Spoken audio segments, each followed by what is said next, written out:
Mga kapuso, hindi lang ido. Kuring kagiban pa nga mga cute animals ang pwede himuon nga pet. Pwede gid bala maging pet ang pigs o kunang cute man nga mga baboy. Kabalo-kabala nga smart, sweet, kag very friendly sila. For sure, ini man ang rason kung nga anangin best friends ang aton bisita subong nga aga ang iya mga hinuptanan nga pigs sa Haro, Iloilo City. Nagapamati gid sila kung istoryahon kag daw tawo nga nakaintindi kung pahugon. Ang pagpalangga sang Ilongga nga si Maria Faith sa iya pet nga pigs, lantawon ta subong nga aga. Mga kapuso, kamusta hunta subong nga aga ang life sang isa ka manugbantay kag manugsagod sang baboy. Nagsikat gid niyang bisita ta matapos niya ginstorya ang iya cute nga mga hinuptanan kag sila kung makareact daw tawo man. Ari na si Maria Faith Defensor, kaupod niya si Sir Nomer Banaylo ang iya tiyo. Maayong aga, Maria Faith. Welcome to GMA Regional TV Early Edition. Good morning, Kate. Good morning, mga kapuso. Good morning, Kate. Good morning, mga kapuso.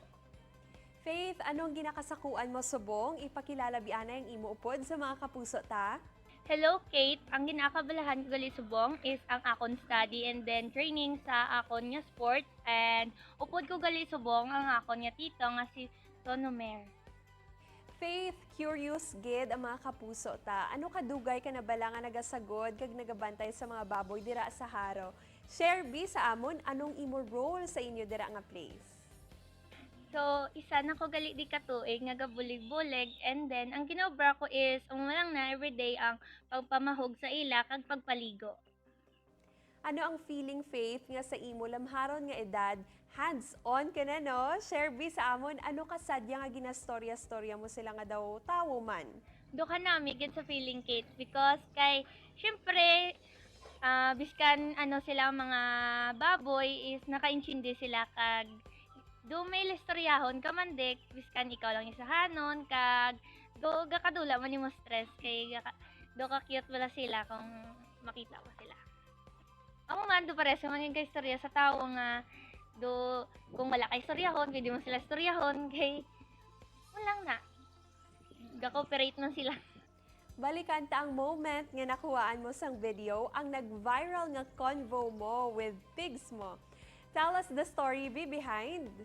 So, natabo ni siya last month, kag lapit na gid ni ang Christmas. So, ang natabo is, pagtapos ko sa ila kapaligo, do ginaistorya-istorya ko sila, kag do nakibot gid ko, kay do naga-cooperate man sila sa ginhambal ko. So, and then, nakibot gid ko, kay nag-cooperate gid sila. So, gipakita ko ini sa akon nga tita, kag nalipay gid sa. Kag wala gid ko nag-expect nga ma-viral ini kay syempre for fun man lang mo. So, sang nakita ko nga nag-viral ini, nakibot ito kay syempre hindi gid man expected. Sir, ano kadugay na nga nagabulig-bulig dira sa inyo, si Faith? Nima mo kung aga, ma'am Cake nga umangumpra ko sa ngamon baligya sa inasal. Bali siya na diyang gabulo sakon pang ano sang baboy damog, pang paninlig, pang basyag paligo. Sir, ano bala ang mga dapat tandaan kung nagasagod sang baboy? Siyempre, for sure, damo kita sa mga kapuso nga nagalantaw. Sa mga kapuso gali, sa pagsagod sang baboy nga pagdiskarte dapat limpyo ang inyong tangkalan, insakto sa pagkaon sang mga sapat, yung mga baboy. Sa mga sapat gali, do amo man sa mga tao nga hindi naman dapat dapat palangga man sa sapat mo nang diskarte sa sa mga baboy.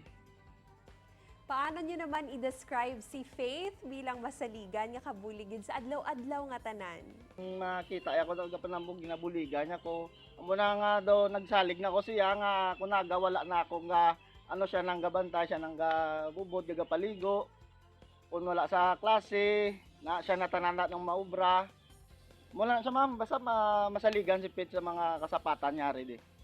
Muna doon gabulig lang kami siya. So, para makabulig man sa eskwela ya ginatag-agaan sa namon allowance para man nga malipay masakag mapisan man sa ma'am.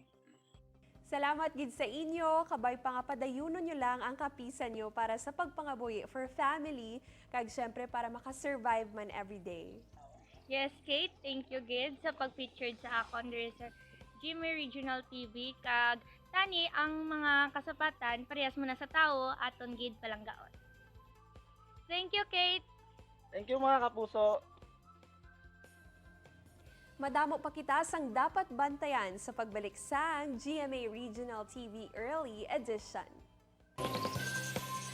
Ini ang GMA Regional TV Early Edition.